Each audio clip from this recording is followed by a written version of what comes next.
Chapter 8. The sun was up so high when I waked that I judged it was after 8 o'clock. I laid there in the grass in the cool shade, thinking about things, and feeling rested and rather comfortable and satisfied.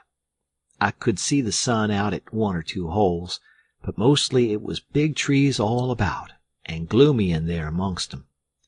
There were freckled places on the shore where the light sifted down through the leaves, and the freckled places swapped about a little, showing there was a little breeze up there.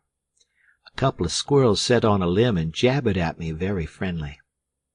I was powerful lazy and comfortable, didn't want to get up and cook breakfast. Well, I was dozing off again when I thinks I hear a deep sound of boom away up the river. I rouses up, rests on my elbow, and listens. Pretty soon I hears it again. I hopped up and went and looked out at a hole in the leaves, and I see a bunch of smoke laying on the water a long ways up, about abreast the ferry. And there was the ferry boat full of people floating along down. I knowed what was the matter now. Boom! I see the white smoke squirt out of the ferry boat's side. You see, they was firing cannon over the water, trying to make my carcass come to the top. I was pretty hungry, but it warn't going to do for me to start a fire, because they might see the smoke. So I sat there and watched the cannon smoke and listened to the boom. The river was a mile wide there, and it always looks pretty on a summer morning, so I was having a good enough time seeing them hunt for my remainders if I only had a bite to eat. Well, then I happened to think how they always put quicksilver in loaves of bread and float them off, because they always go right to the drownded carcass and stop there. So, says I, I'll keep a lookout, and if any of them's floating around after me, I'll give them a show. I changed to the Illinois edge of the island to see what luck I could have, and I warn't disappointed. A big double loaf come along, and I most got it with a long stick, but my foot slipped, and she floated out further. Of course, I was where the current set in the closest to the shore. I knowed enough for that. But by and by along comes another one, and this time I won. I took out the plug and shook out the little dab of quicksilver and set my teeth in. It was baker's bread, what the quality eat, none of your low-down corn pone. I got a good place amongst the leaves, and sat there on a log, munching the bread and watching the ferry boat, very well satisfied. And then something struck me. I says, now I reckon the widow or the parson or somebody prayed that this bread would find me, and here it is gone and done it. So there ain't no doubt but there is something in that thing. That is, there's something in it when a body like the widow or the parson prays, but it don't work for me. And I reckon it don't work for only just the right kind. I lit a pipe and had a good long smoke, and went on watching. The ferry boat was floating with the current, and I allowed I'd have a chance to see who was aboard when she came along, because she would come in close, where the bread did. When she got pretty well along down towards me, I put out my pipe and went to where I fished out the bread, and laid down behind a log on the bank in a little open place. Where the log forked, I could peep through. By and by she come along, and she drifted in so close that they could have run out a plank and walked ashore. Most everybody was on the boat. Pap and Judge Thatcher and Bessie Thatcher and Joe Harper and Tom Sawyer and his old Aunt Polly and Sid and Mary and plenty more. Everybody was talking about the murder, but the captain broke in and says, "Look sharp now. The current sets in the closest here, and maybe he's washed ashore and got tangled amongst the brush at the water's edge. I hope so, anyway." I didn't hope so. They all crowded up and leaned over the rails, nearly in my face, and kept still, watching with all their might. I could see them first rate, but they couldn't see me. Then the captain sung out, "Stand away!" and the cannon left off such a blast right before me that it made me deaf with the noise and pretty near blind with the smoke, and I judged I was gone. If they'd 'a' had some bullets in, I reckon they'd 'a' got the corpse they was after. Well, I see I warn't hurt, thanks to goodness. The boat floated on and went out of sight around the shoulder of the island. I could hear the booming now and then, further and further off, and by, after an hour, I didn't hear it no more. The island was 3 mile long. I judged they had got to the foot and was giving it up. But they didn't yet a while. They turned around the foot of the island and started up the channel on the Missouri side, under steam, and booming once in a while as they went. I crossed over to that side and watched them. When they got abreast the head of the island, they quit shooting and dropped over to the Missouri shore and went home to the town. I knowed I was all right now. Nobody else would come a-hunting after me. I got my traps out of the canoe and made me a nice camp in the thick woods. I made a kind of a tent out of my blankets to put my things under so the rain couldn't get at 'em. I catched a catfish and haggled him open with my saw, and towards sundown I started my campfire and had supper. Then I set out a line to catch some fish for breakfast. When it was dark, I sat by my campfire smoking, and feeling pretty well satisfied. But by and by it got sort of lonesome, and so I went and sat on the bank and listened to the current swashing along, and counted the stars and drift logs and rafts that come down, and then went to bed. There ain't no better way to put in time when you are lonesome.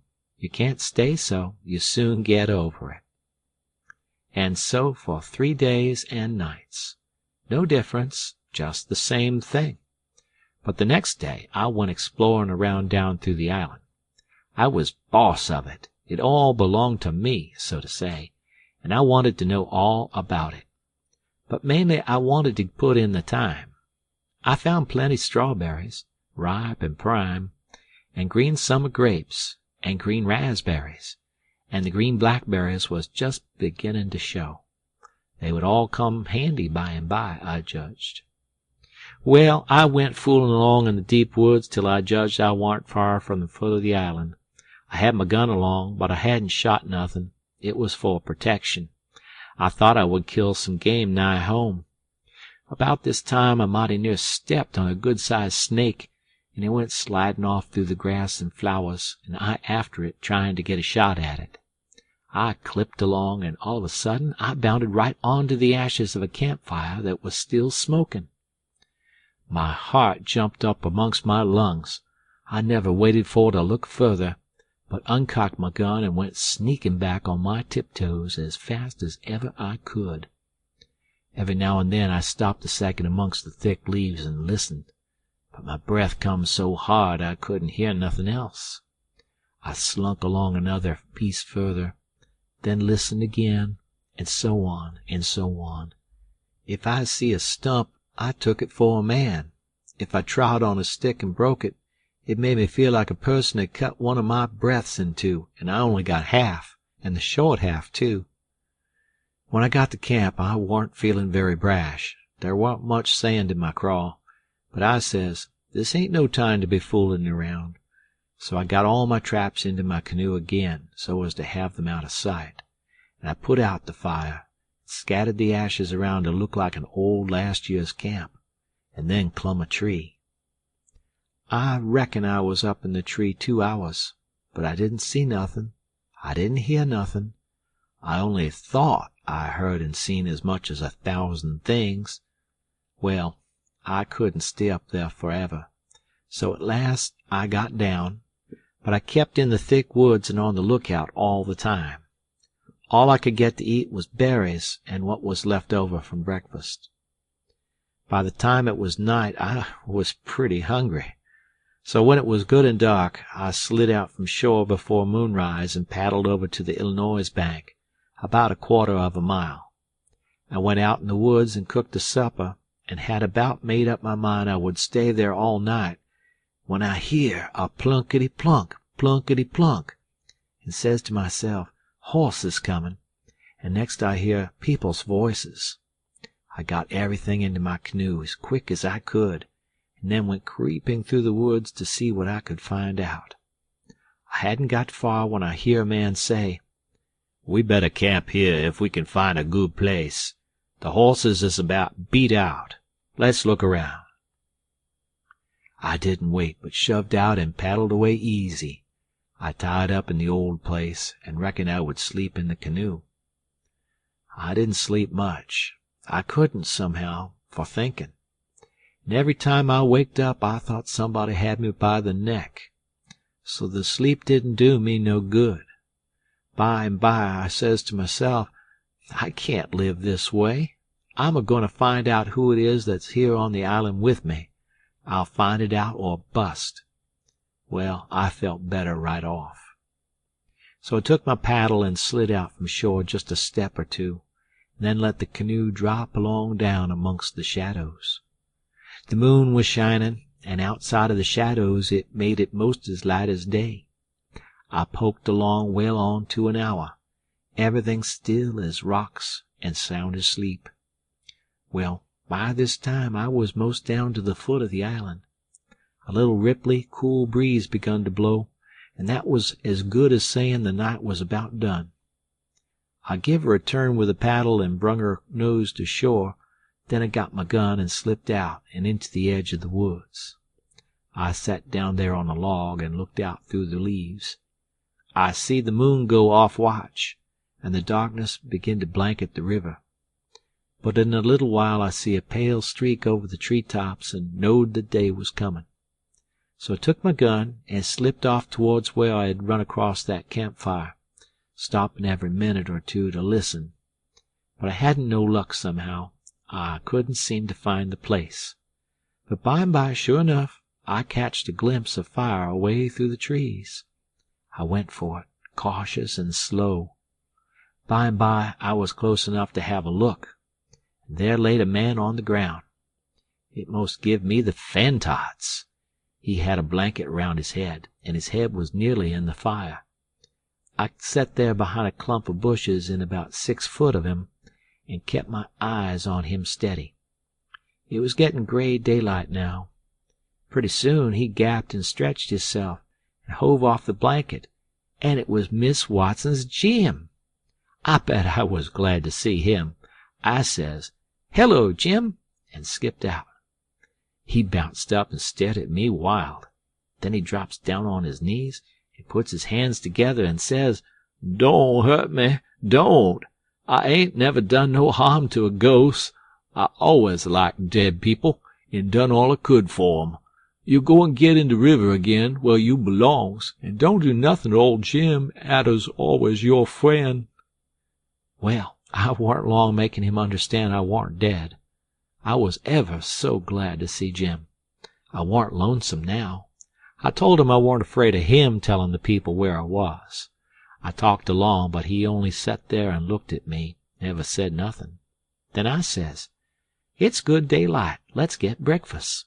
Make up your campfire good."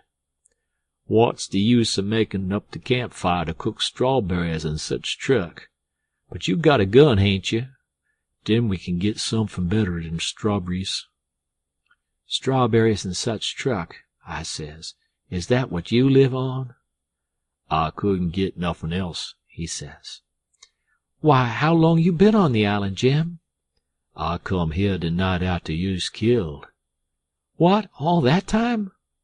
"Yes, indeedy." "And ain't you had nothing but that kind of rubbish to eat?" "No, sir, nothing else." "Well, you must be most starved, ain't you?" "I reckon I could eat a hoss. I think I could. How long you been on the island?" "Since the night I got killed." "No. Why, what has you lived on? But you got a gun. Oh, yeah, you got a gun. That's good. Now you kill something and I'll make up the fire." So we went over to where the canoe was, and while he built a fire in a grassy open place amongst the trees, I fetched meal and bacon and coffee pot and frying pan, and sugar and tin cups, and the nigger was set back considerable, because he reckoned it was all done with witchcraft. I catched a good big catfish, too, and Jim cleaned him with his knife and fried him. When breakfast was ready, we lolled on the grass and eat it smoking hot. Jim laid it in with all his might, for he was most about starved. Then when we got pretty well stuffed, we laid off and lazied. By and by Jim says, "But looky here, Huck, who was it that was killed in that shanty if it warn't you?"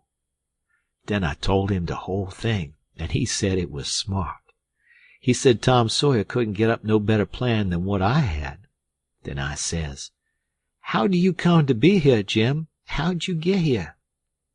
He looked pretty uneasy, didn't say nothing for a minute. Then he says, "Maybe I better not tell." "Why, Jim?" "Well, there's reasons. But you wouldn't tell on me if I'd to tell you, would you, Huck?" "Blamed if I would, Jim." "Well, I believe you, Huck. I run off." "Jim!" "But mind, you said you wouldn't tell. You know you said you wouldn't tell, Huck." "Well, I did. I said I wouldn't, and I'll stick to it. Honest, Injun, I will. People would call me a low-down abolitionist and despise me for keeping mum, but that don't make no difference. I ain't a-goin' to tell, and I ain't a-goin' back there anyways. So now let's know all about it." "Well, you see, it is this way. Old Missus, that's Miss Watson, she pecks on me all the time, and treats me pooty rough, but she always said she wouldn't sell me down to Orleans. But I noticed there was a nigger trader round the place considerable lately, and I begin to get uneasy. Well, one night I creeps to the pooty late, and the door wa'n't quite shut, and I hear old Missus tell the widder she gwine sell me down to Orleans, but she didn't want to, but she could get $800 for me, and it is such a big stack of money she couldn't resist. The widder she tried to get her to say she wouldn't do it, but I never waited to hear the rest. I lit out mighty quick, I tell you. I took out and shinned down the hill, and 'spect to steal a skiff along the shore somewheres above the town. But there was people a-stirrin' yet, so I hid in the old tumble-down cooper shop on the bank to wait for everybody to go away. Well, I was there all night. There was somebody round all the time. 'Long about 6 in the morning, skiffs begin to go by, and 'bout 8 or 9 every skiff that went long was talking 'bout how your pap come over to the town to say you's killed. These last skiffs was full of ladies and gentlemen a-going over for to see the place. Sometimes they pull up at the shore and take a rest before they started across. So by the talk I got to know all 'bout the killin'. I was powerful sorry you's killed, Huck, but I ain't no more now. I laid there under the shavin's all day. I is hungry, but I warn't feared, 'cause I knowed old Missus and the widder was goin' to start to the camp meetin' right after breakfast and be gone all day, and they knows I goes off with the cattle about daylight, so they wouldn't 'spect to see me round the place, and so they wouldn't miss me till after dark in the evening. The other servants wouldn't miss me, 'cause they'd shin out and take holiday soon as the old folks was out of the way. Well, when it come dark, I took out up the river road, and went 'bout 2 mile or more to where there wa'n't no houses. I made up my mind about what I was gwine to do. You see, if I kept on trying to get away afoot, the dogs would track me. If I stole a skiff to cross over, they'd miss that skiff, you see, and they'd know 'bout where I land on the other side, and where to pick up my track. So I says, a raft is what I's after.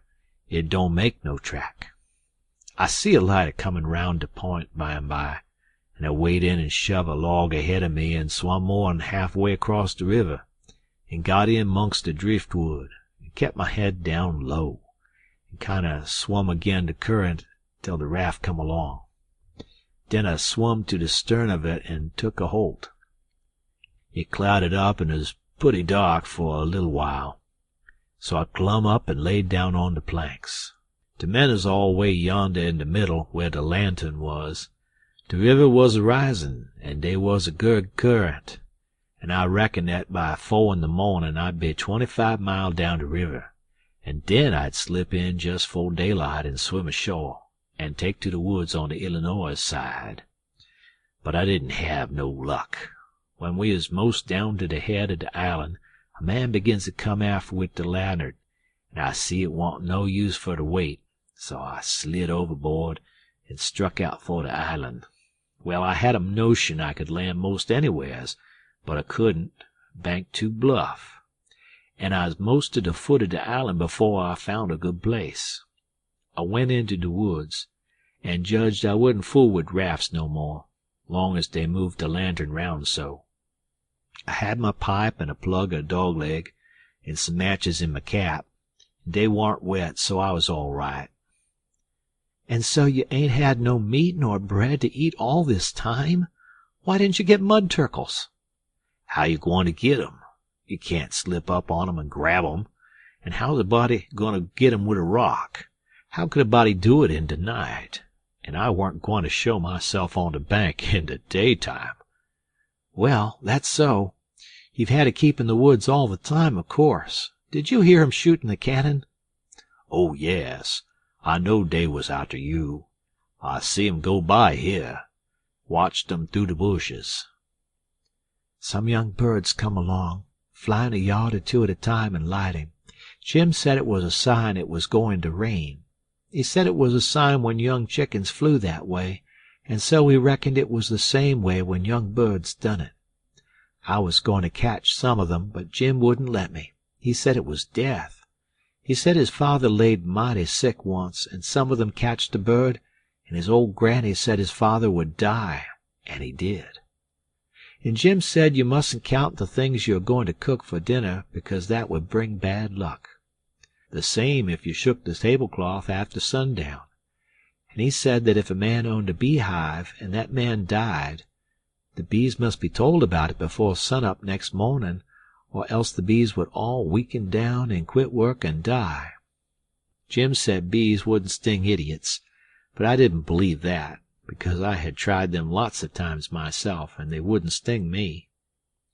I had heard about some of these things before, but not all of them. Jim knowed all kinds of signs. He said he knowed most everything.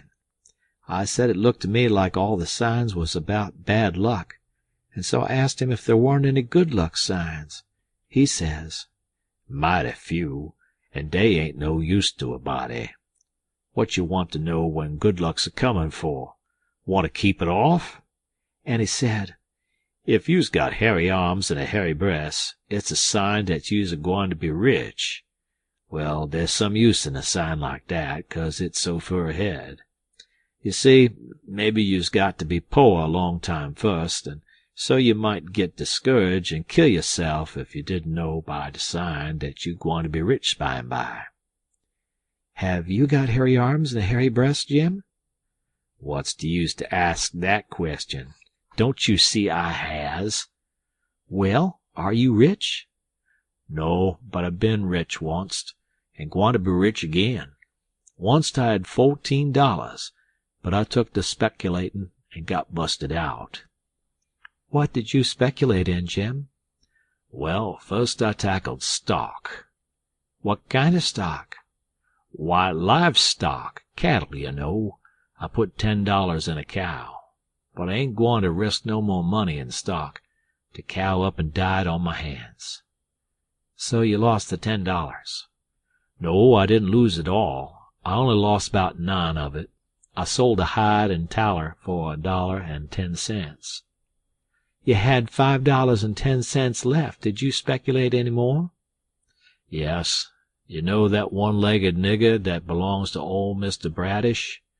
Well, he sot up a bank, and say anybody that put in $1 would get $4 more at the end of the year. Well, all the niggers went in, but they didn't have much. I was the only one that had much, so I stuck out for more than $4, and I said if I didn't get it, I'd start a bank myself. Well, of course that nigger want to keep me out of the business, because he says there wa'n't business enough for 2 banks. So he say I could put in my $5 and he pay me $35 at the end of the year. So I done it. Then I reckon I'd invest the $35 right off and keep things a-moving. There was a nigger named Bob that had ketched a wood flat, and his marster didn't know it, and I bought it off'n him and told him to take the $35 when the end of the year come. But somebody stole the wood flat that night, and next day the one-legged nigger say the bank's busted. So they didn't none of us get no money. What did you do with the 10 cents, Jim? Well, I was going to spend it, but I had a dream, and the dream told me to give it to a nigger named Balaam. Balaam's ass, they call him for short. He's one of dem chuckleheads, you know. But he's lucky, they say, and I see I warn't lucky. The dream say let Balaam invest the 10 cents and he'd make a raise for me. Well, Balaam he took the money, and when he was in church he heard the preacher say that whoever give to the poor lent to the Lord, and bound to get his money back 100 times.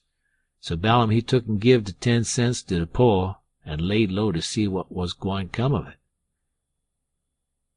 Well, what did come of it, Jim? Nothin' never come of it. I couldn't manage to collect that money no way, and Balaam he couldn't. I ain't going to lend no more money 'thout I see the security. Bound to get your money back 100 times, the preacher says. If I could get the 10 cents back, I'd call it square, and be glad of the chance. Well, it's all right anyway, Jim, long as you're going to be rich again sometime or other. Yes, and I's rich now, come to look at it. I owns myself, and I's worth $800. I wished I had the money. I wouldn't want no more. End of chapter.